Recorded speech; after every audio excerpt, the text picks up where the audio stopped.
In the heart of an ancient nation, a sacred fire burns.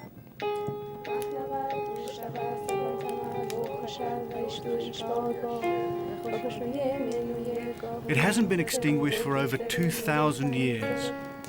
Its mysteries inspired the faith of millions and lie at the very root of what Christians, Muslims and Jews believe in today.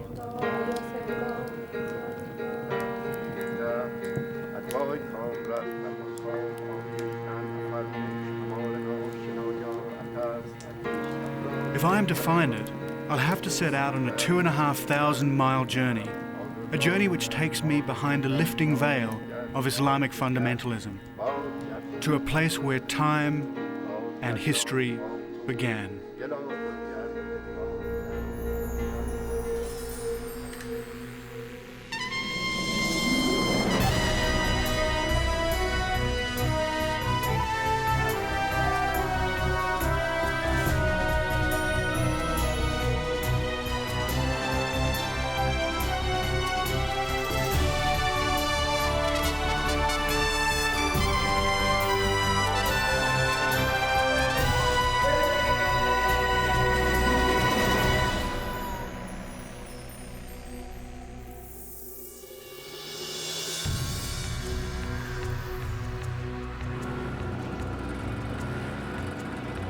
I'm David Adams. I'm a photojournalist, and my work takes me on journeys to some of the most remote corners of the world. Now it takes me to a place where many have been afraid to visit, Iran.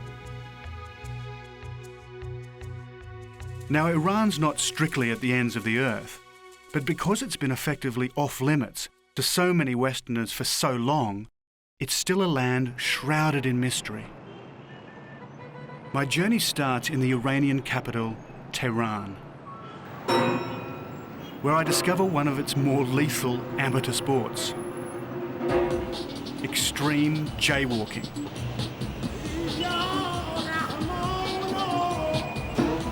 Well, into the Valley of Death.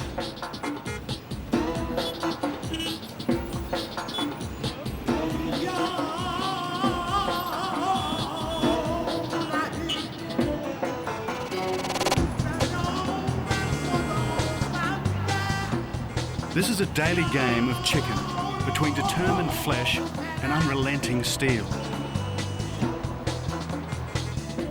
There are police and stoplights, but no one seems to pay much attention to them.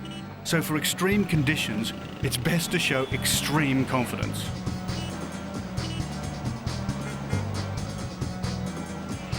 No, don't try that at home. God. Finding myself still alive, I go and see the sights and discover that some Western visitors are still unwelcome.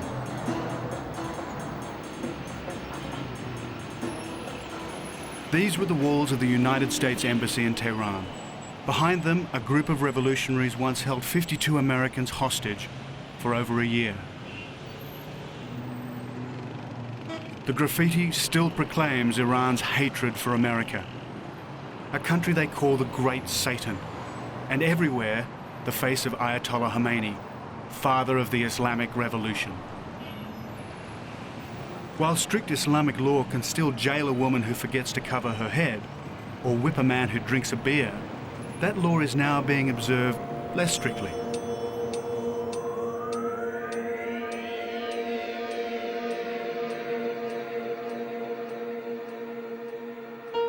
The old Iran is re-emerging from behind the fundamentalist veil. An ancient land with roots reaching right back to the beginning of time. Centuries before Jesus, a man was born here whose genius still shapes our world. His name was Zarathustra. We call him Zoroaster.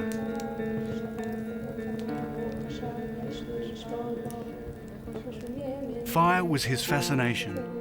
In its flickering mystery, he saw things which few had seen before. A single supreme being. A heaven for the good and a hell for the wicked. A divine saviour and a last judgment.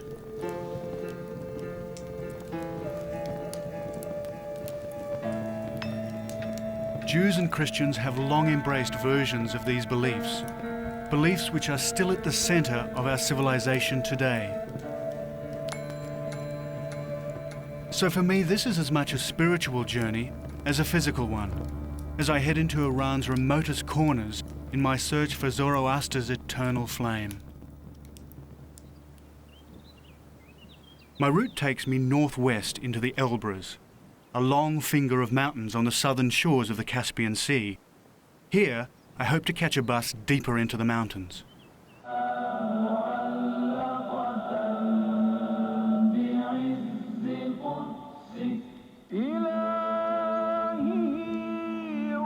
See, I always have problems with the pronunciation. You know, it's the high end of all those words, all that, you know. Yeah, that's right, because it doesn't exist in English. It's very difficult for you to pronounce it. With me is Afshin, a young English teacher from Tehran. But so how do I say, what time does the bus go? K otobus mire.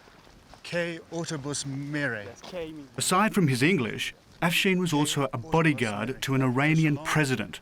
Not a bad skills combination, so I hire him as my translator. Salam. Salam. سلام خسته نباشین. مرسی قربانم خوبین؟ الحمدلله شاکرتم K autobus miran Gazahan. ساعت 3 At 3 o'clock. 3 o'clock. Yeah. I know that's 3 hours away. Yeah. Okay. Well, let's get a drink. شابه داریم؟ بله دو تا لطف می‌کنیم. بفرما. مرسی. Okay. Oh, good. He's got everything in here. Yeah, right. The old ticket seller is totally blind, but he seems to know where everything is, except the bus. Can you ask him what these in the bag are? Yeah. اونایی که تو پلاستیکی چیه؟ The bus station isn't exactly brimming with people waiting to start a journey. Thank you. Maybe they know something we don't. Oh, no. This is No, the you way you split them gotta do open. it. Yeah. You don't eat the See? whole thing? No. See? بعد بشکن Try it and do the skin out. Okay? And just eat the middle. Yeah, that's right. My suspicions are confirmed when even the ticket seller himself gives up waiting. آقا خداحافظ It looks as if we're in for a long, long wait. So 1 hour, that's about, 30 or 40 kilometres? Yeah. How long will that take? To About walk? 2 or 3 hours. To walk? Yeah. What are you, an Olympic sprinter? I think that's about a day's walk. Well, maybe something will come along and we'll get a lift. Yeah. It's a really kind of quiet place in the world, this, isn't it?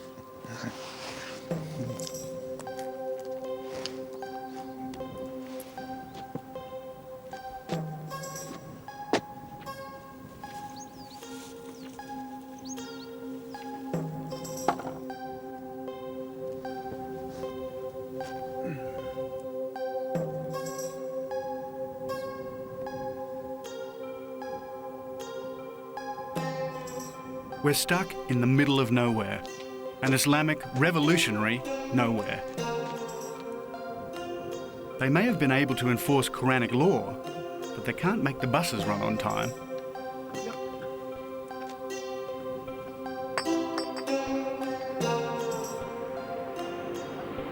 Then, just as we're ready to give up hope, the mountains ring with the sweet sound of our salvation.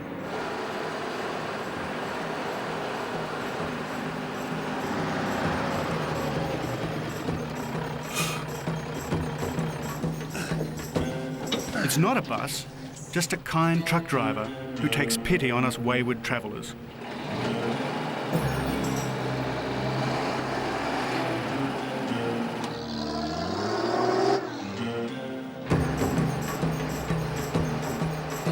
This is grapes down here? The back of his truck is hardly luxurious, but at least we're mobile again.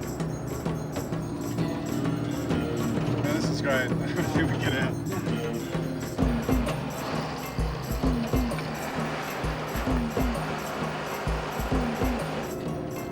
It feels great to be on the move again as we head further northwest, deep into the Elburz Mountains, one of the great barrier ranges of Central Asia.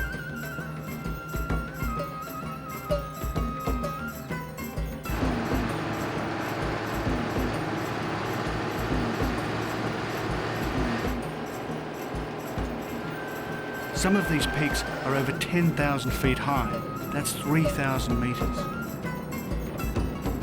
For centuries, the Elburz have been a refuge for those who wanted to remain independent of cities on the plains. They've also been a sanctuary for anyone wanting to hide from authority or just wanting to be different.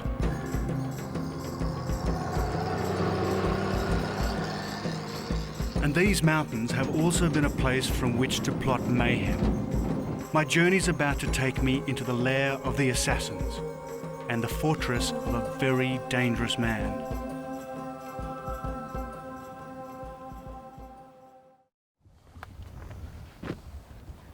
At last, Afshin and I meet up with the friends we've come so far to see.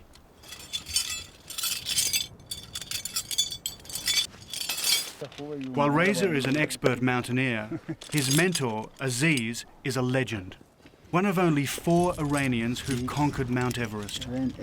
What better people to have for my next mission?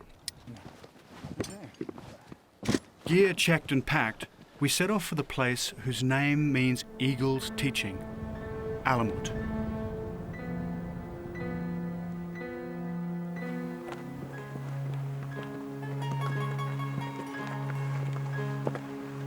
Alamut is a rocky skyscraper thrusting 3,000 feet into the air. That's 1,000 metres.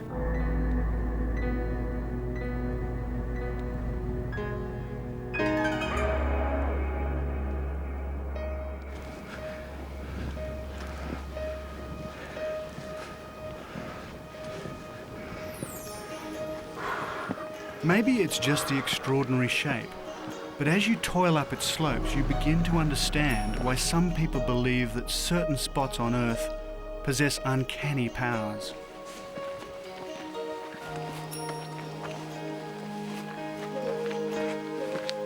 A challenge for the toughest of climbers, but for an army, it's mission impossible. If you're looking for a natural fortress, Alamut is it.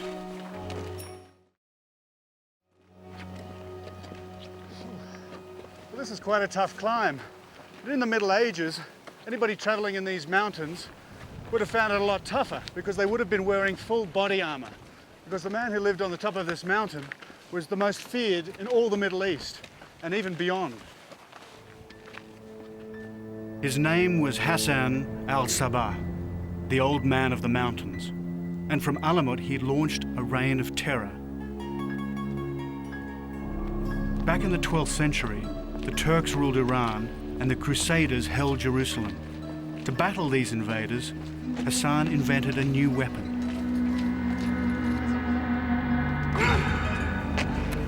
Political murder. His followers killed princes, generals, and grand viziers, even a Crusader king. No one was safe from Hassan al-Sabah.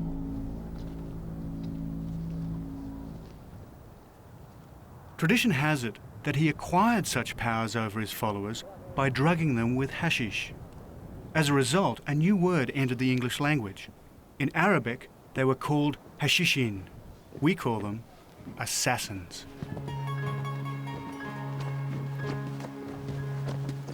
And there's another story. If Hassan al-Sabah wanted to impress a visitor, he had only to say the word, and fanatical assassins would leap from Alamut to their death on the rocks below. I thought I'd see what it was like. In a more controlled sort of way, of course. It's good? Yes, very good. Reza and Aziz are veteran rappellers, or abseilers. Before they'd agree to help me, they wanted to know if I'd done this before. I tell them I have, but what I didn't tell them is that it was a long time ago, in high school, when I was only 18. The difficulty in jumping off a cliff like this is an 800-year-old castle, or probably more, and the whole thing is rubble on top, and at any moment the whole lip of it could actually fall down and fall on top of us as we abseil down. But with a bit of testing, we should be able to work out if it's going to hold or not.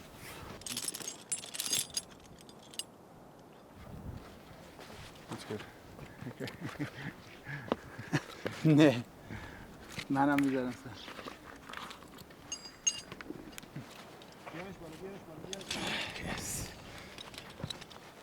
Thank you. It's like being fitted by an Iranian tailor, I guess. Unfortunately for the assassins, they didn't have all this gear. And thank God I've got Razor instead of Hassan al-Sabah. So he's happy for me to go now? Yeah, yes. You're happy to go? Yeah. Beautiful thing. Okay. It's always... Borrow. Don't you love Iranians? Let's go. Okay. Let's go. Yes, Borrow. Good. Okay.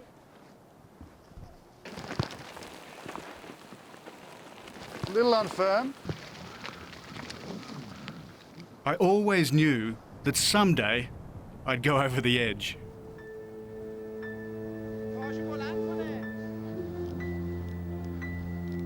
As I descend from Alamut, I must admit that thoughts of stoned assassins hurtling to their oblivion do pass through my mind.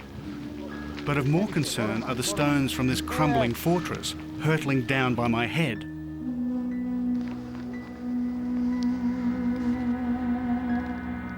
Okay.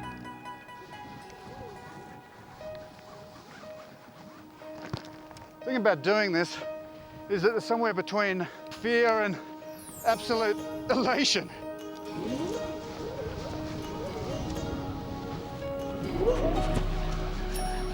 Whoa!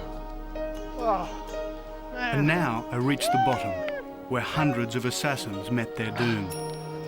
I think it makes your blood run hot doing this. I recommend it for medicinal purposes. Thanks, guys!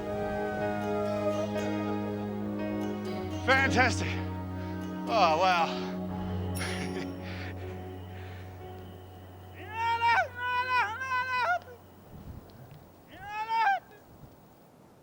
That evening, we build a fire in a cave from which it is said that Hassan al-Sabah once directed his campaigns of terror.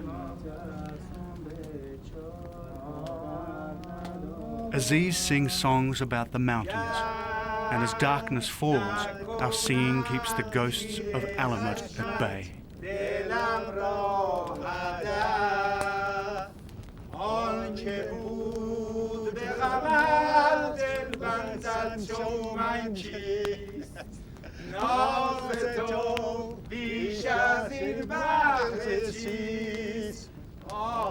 And as I gaze into the fire, I remember why I'm here. Tomorrow I return to the source of a fiery mystery, and the place where Zoroaster first kindled his sacred flames.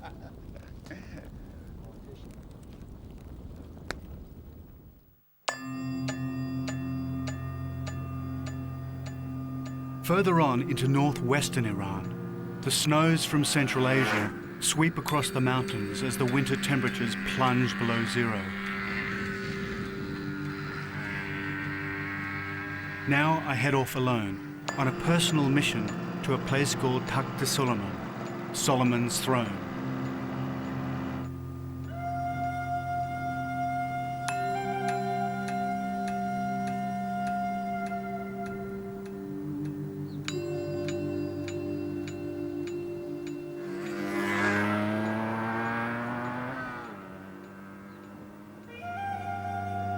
Legend has it that it was here King Solomon struck the ground with his staff. Instantly steaming water poured from the earth, and the Queen of Sheba was able to have a hot bath.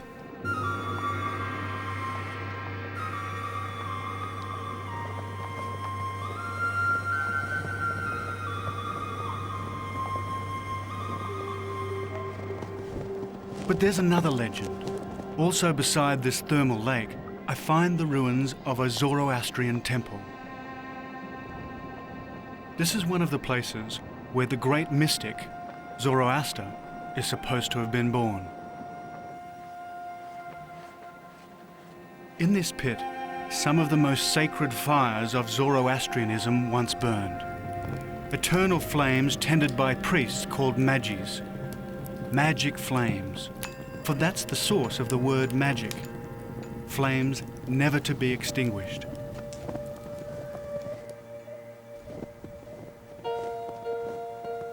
And it's here at the so-called throne of a Jewish king that the myths of four religions merge.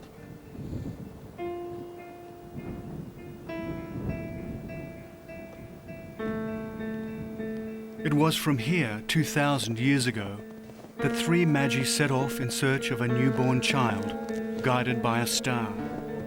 The star took them to Bethlehem. There they found a Christian son of God and a great prophet of Islam, Jesus.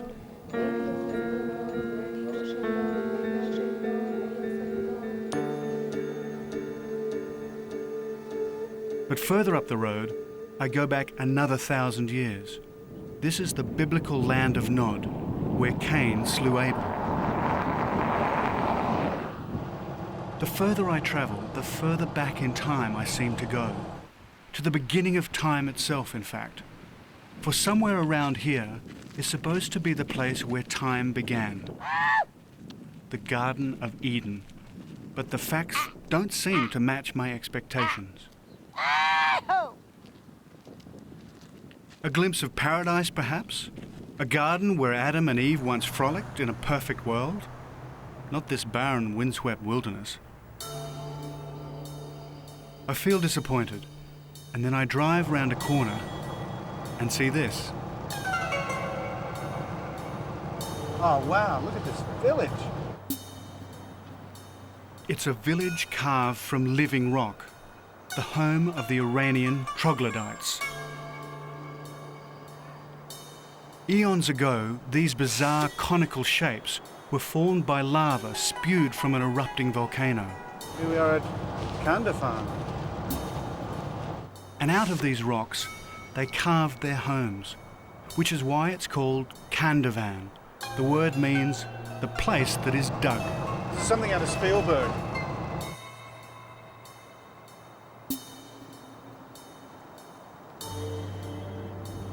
What an unlikely looking paradise. The last place you'd expect to find a Garden of Eden. It's time I took some photographs.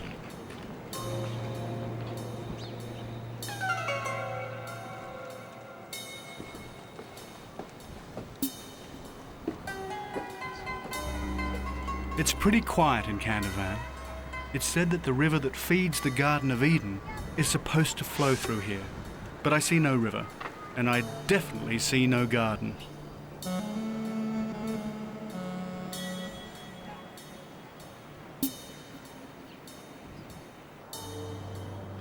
As I walk, I'm entranced by the fairy tale feeling of this place. I'm told people came to Kandovan because there aren't any snakes here. Now the Garden of Eden legend is really wearing thin, but I'm curious about what lies behind those walls. I'm David. David, بفرما چایی. Thank you, yes. The Iranians are incredibly hospitable, and I'm constantly being invited into their private homes. Oh, this is your family. بله. اینجا هم طبقه بالاست. And that's how I come to meet Mr. Hashim. آره. اینم هاشم. When you were much younger. من هستم هاشم. آره. And this is Mecca? مکه بابا. Uh-huh. بابام. من نرفتم. بابام رفته. Okay. اینم بابا و Your father? مرد. He's gone away. Right. Okay. Thank you هاشم. That was great. What office? هی راستی. امشب بیا شام. مهمون ما. خونه ما. I don't understand. شام. Oh, dinner. آشوب. Yeah, that would be great. Okay. I think Mr. Hashim is Thank you. inviting me See to you. dinner. So that evening, I come back with my guide Afshin, پاییز. پاییز بیشتر میشه. and Mr. Hashim's laid on quite a feast. So how is this made? بفرمایید. He's invited some shepherds to meet me, Musa and Rahim. So it isn't long before the conversation gets around to sheep. تو استرالیا هم گوسفند زیاده نه ازش Have you got بپرسید؟ any sheep in Australia? We've got more sheep than any other place on نه، از همه جای دنیا بیشتر ما گوسفند داریم. گوسفندا رو با اسب Millions and می‌چرونن millions and اونجا. millions. این میتونه برام یه دونه آواز بخونه؟ Can you sing for us here? Can I sing for you? Later. I'll sing for یا you. بعدا براتون I'll sing some Australian songs later. And then, with no ladies present, the conversation takes a rather masculine turn. Does he have a girlfriend? نامزد دارین؟ نه. No, he doesn't. Would he like to have a girlfriend? میگه دوست داری نامزد داشته باشین. آره. Why not? You ask a lot of questions about his girlfriend. So how about you? Do you have anyone, you know, you would like to get married suddenly? It's difficult for me because I travel so much. So, you know, I travel maybe 9 months of the year. So it's very, no woman would tolerate that. He doesn't look convinced. And then the big surprise. Not only are they shepherds, they're musicians. Musa plays a 6-stringed instrument called a saz, while Rahim plays the sorna, a shepherd's flute.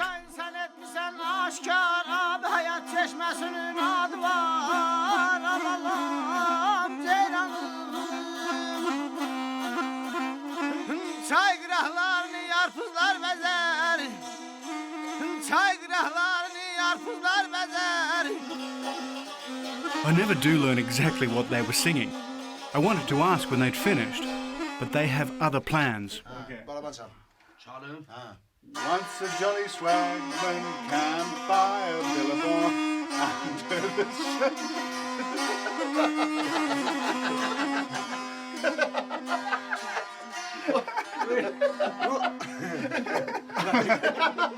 succeeded in totally destroying Iranian music and Australian myth at the same time. Once a jolly swagman camped by a billabong under the shade of a coolabah tree. He sang as he sat and waited till his billy boiled. You'll come a waltzing Matilda with me. Waltzing Matilda, waltzing Matilda, waltzing Matilda, waltzing Matilda. You'll come a waltzing Matilda with me. Waltzing Matilda, waltzing Matilda, waltzing Matilda.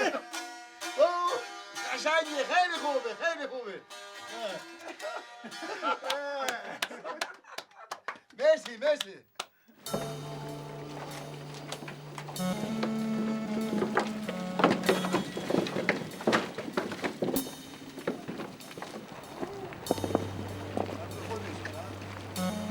At sunrise, I'm up early, along with the rest of Kandovan, as flocks are driven out to pasture and people go about the business of another day.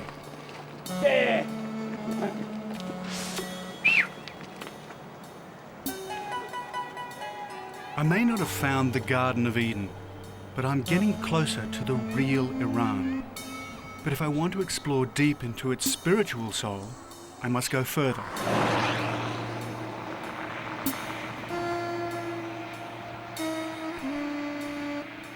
I'm about to drive to a beautiful city, where I have an appointment with the warrior wrestlers of Esfahan.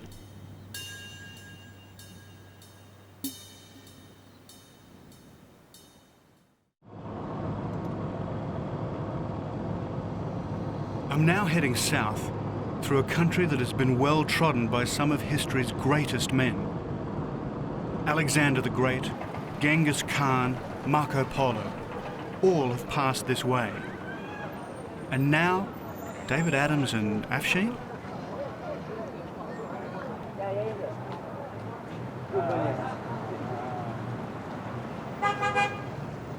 Yeah, our language is not Arabic. It's completely different with the Arabic language.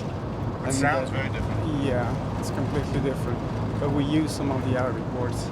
Do you think it's a hard language to learn? No. It's very easy to learn, you know. As we drive, Afshin does his best to teach me some of his own language, Farsi. So, what else would you like to know?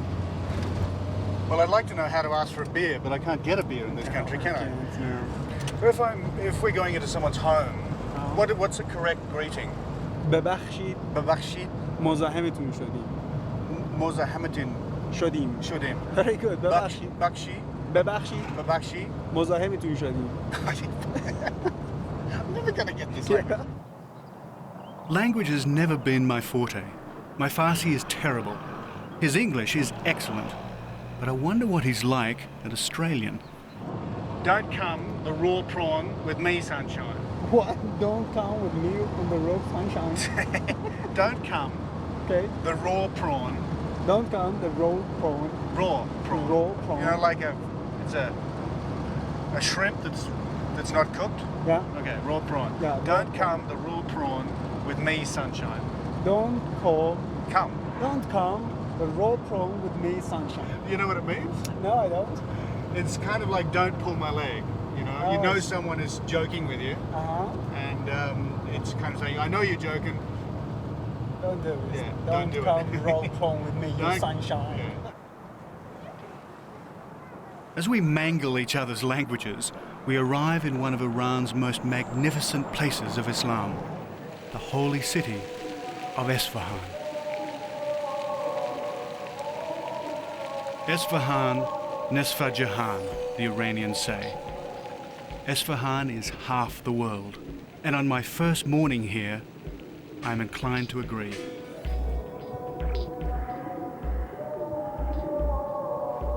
No other city in Iran compares with it, perhaps none in the whole Islamic world. It lies in the very heart of the country, and at the heart and soul of Iranian civilization.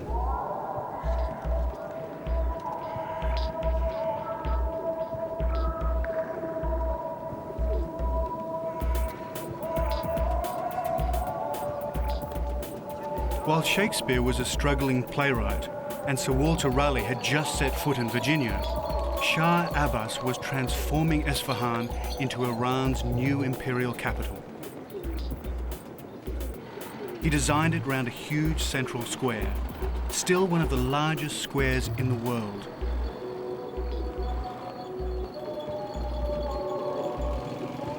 On the surface, little has changed.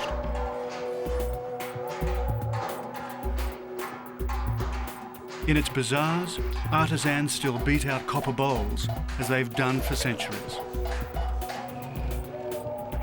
In Esfahan, I say goodbye to Afshin. Bye. See ya. Bye. He must return to his English students in Tehran.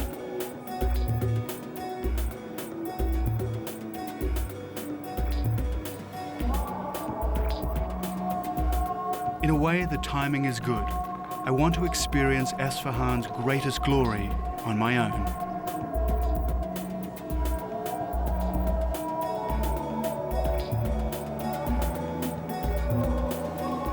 I've seen my fair share of wonders in my travels around the world, but the Imam's Mosque fills me with absolute awe. Completed in 1638, it took 26 years to build and remains one of the world's most perfect fusions of architecture and belief. Its acoustics are so good that its imams could preach to vast crowds here long before the invention of the microphone.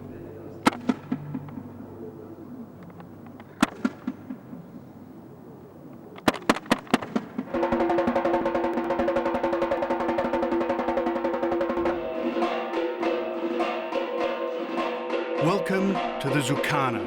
The name means the House of Power.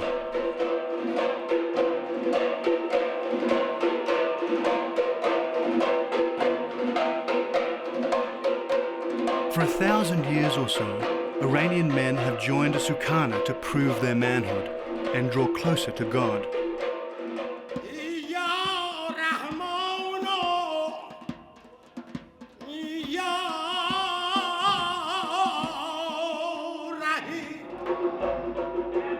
This isn't a gym. You just can't walk in and sign up. Happy hopefuls must spend at least a month watching, meditating, and deciding whether they're made of the right stuff.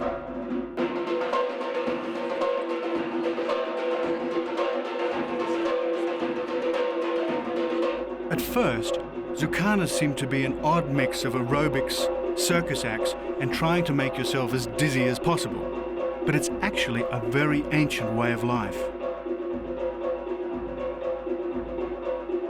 Before the days of standing armies, it was the Zukanis that transformed peasants into soldiers.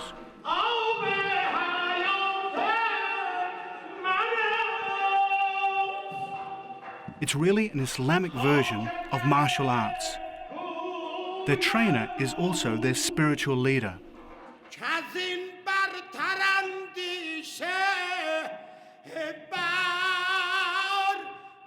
As they do their workouts, he chants verses from the Shahnameh, an epic poem celebrating the deeds of a mythical Iranian Superman.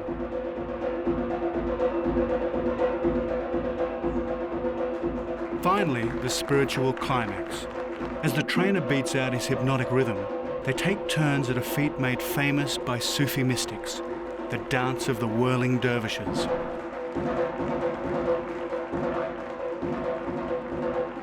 Sufis believe that as they dance, their souls leave their body and journey to God.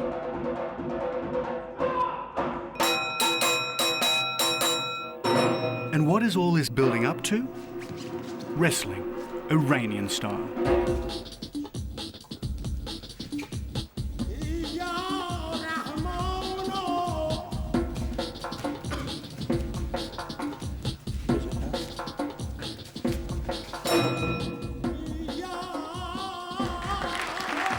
Perhaps I've been watching too much wrestling on television, but after all the warm-up exercises, Iranian wrestling seems to be a bit of an anticlimax.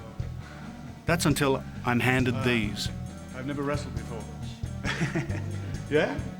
Okay. The message is clear. This might be journeys to the ends of my life, I think. This is the point when I'm in serious danger of making a fool of myself. And it will be all the more embarrassing if I can't fit into these Iranian wrestling togs. Okay. Iranian colours.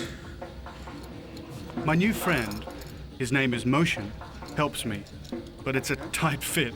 Just a little bit too much ice cream last night. Good? Good? Very good. Okay?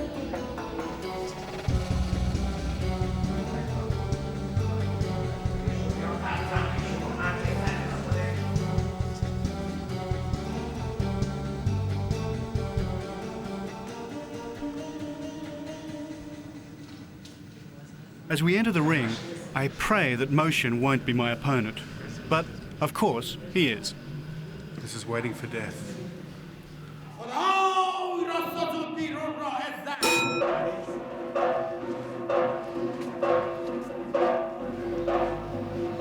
So I'm squaring off with a man who's been wrestling since he was 5 years old, while I've been a wrestling spectator for about 15 minutes.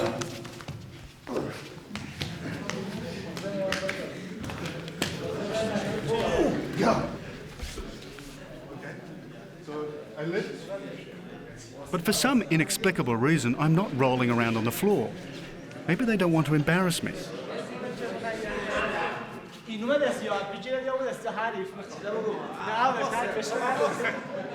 all very confusing. I have no idea what I'm doing. There's a problem. I've obviously committed some dreadful breach of etiquette.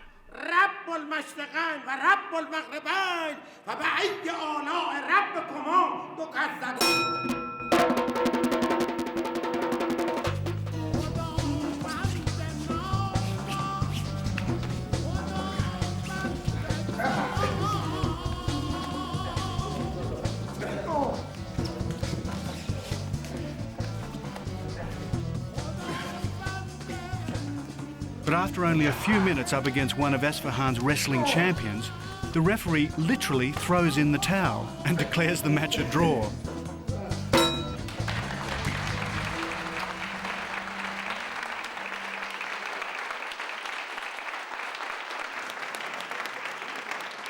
And I never did find out what I'd done wrong. The next day, Motion invites me to another Esfahan tradition. To get to it, we have to go by this bridge. But we don't just go over the bridge, we have to actually go inside it. And there we find a tea house. Here, retired wrestling champions pass the day away, with tales of triumphs past.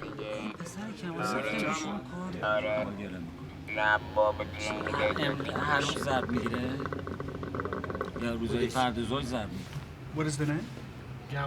Gawage. Makes you very strong. But I couldn't lift it, but you can do it very well. When our tea arrives, I discover that I have to learn to drink it all over again, Iranian style. And you swallow it? Or you keep it on your tongue?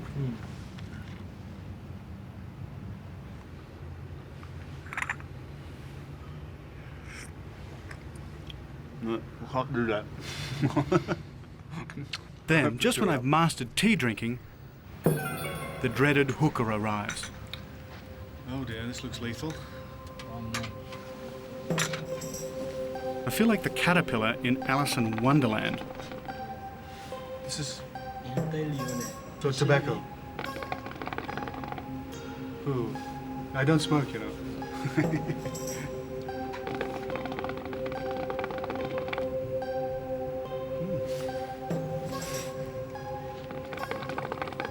There's an old Iranian saying, if you want to find God, look in a hookah.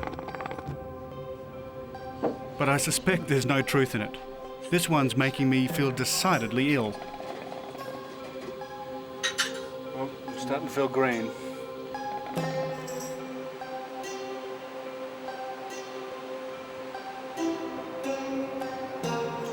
It takes me a few minutes to recover from the hookah, but its smoke has reminded me of my quest. Before I leave Esfahan, I've got one more stop to make.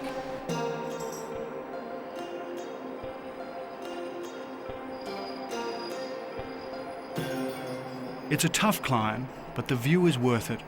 And once more, I feel the presence of Zoroaster.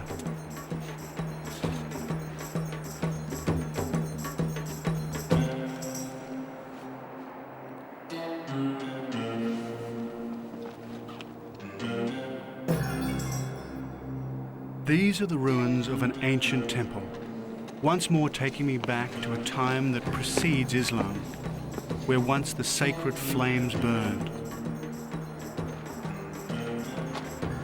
Tomorrow I set out for the source of that fire, a fire that hasn't been extinguished for thousands of years.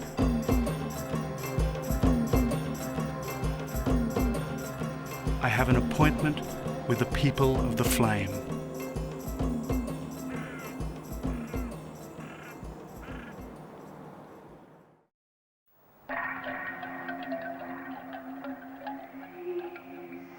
Further southeast of Esfahan, in the heart of Iran, are the ruins of Persepolis, ancient capital of the mighty Persian Empire.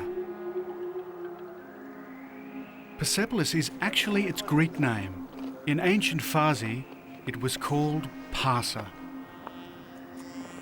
And 2,400 years ago, Parsa had running water, an effective drainage system, and not to mention one of the world's greatest libraries.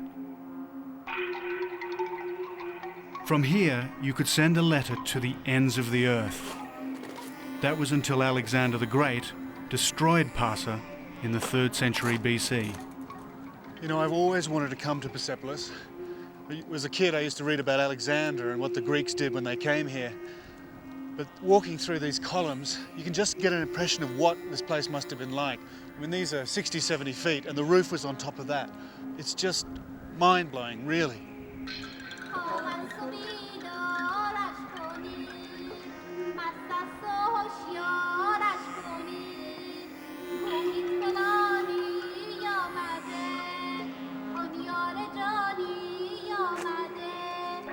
Persepolis, or Parsa, was also an important centre of the state belief, Zoroastrianism, which is the real reason I'm here. Near Parsa is a group of living Zoroastrians, worshipping before the tomb of a former Persian emperor, Darius the Great. It's a sign of a thaw in fundamentalist Iran. They were prevented from doing this until very recently. Ceremony. Thank you very much. It's very old. You are welcome to Iran. No? Yes, Thank of course. It's of 205,000 years ago. Really? 2,500 years ago, yes. This ceremony, it will be continued always. And over here, as you see, over there, you see the moon. This strange winged figure is the sacred symbol of Zoroaster's god. And as always, central to their worship is fire. Could you explain to me why you burn the fire every time that you pray? We believe in brightness. You see, always we must stand towards the light. The light. Makes no difference. Now there is sun, we can stand towards the sun. If there is no sun, we turn on the fire, And we The light always of toward the light we stand. The light of Yes, moon, there the should be light of beam. star. Always So there it's should always be, warmth and light. Rays of fire, rays of sun, rays of whatever it is light. Towards the light we stand and pray. Because we believe that brightness brings happiness in life. That's a Due nice to way to that, look- yes, yeah. yes.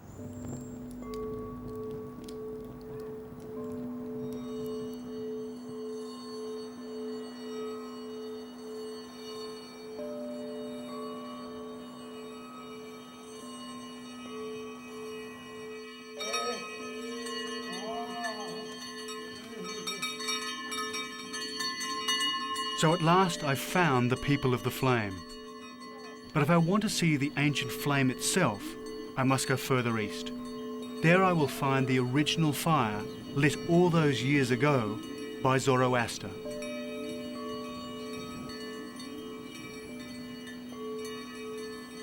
I want to travel through this country the way Marco Polo and the old silk traders did. It has to be by camel. My route takes me into the desert along the old Silk Route between China and the West, where great camel caravans once carried men's fortunes on their backs.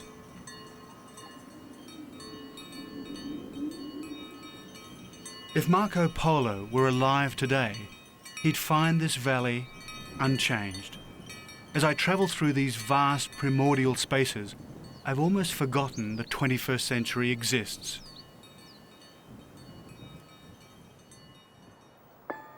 And then I arrive at my destination. It's called Chak-Chak, a cluster of buildings embedded into a massive mountain.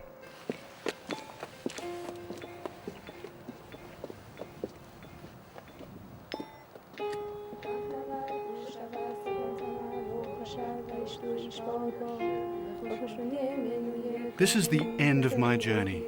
This is where I'll find the sacred flame.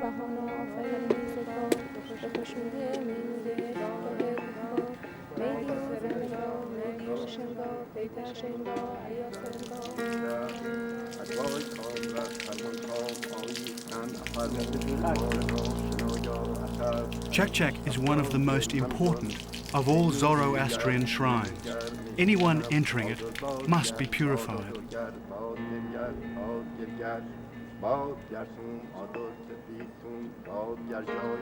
So suitably washed, I leave my shoes at the door and enter the sanctuary.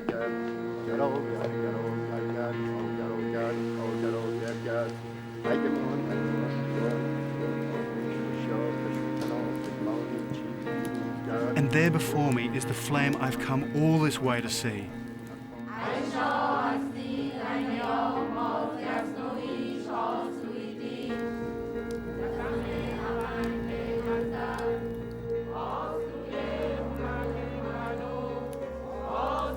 All around me are the worshippers.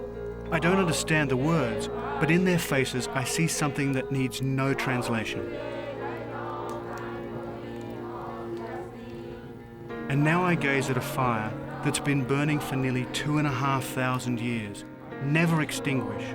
Fire kindled from fire, flame begetting flame in an ancient line of descent from that first fire of Zoroaster.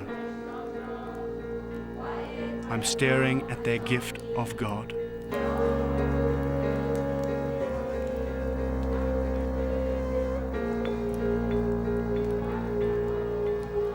And as I watch, I'm reminded of the man who first conceived those values we still hold sacred today. Long before the dawn of Judaism, Christianity, and Islam, it was Zoroaster who first saw a single supreme being, a struggle between good and evil, a savior, a last judgment, a beginning and an end.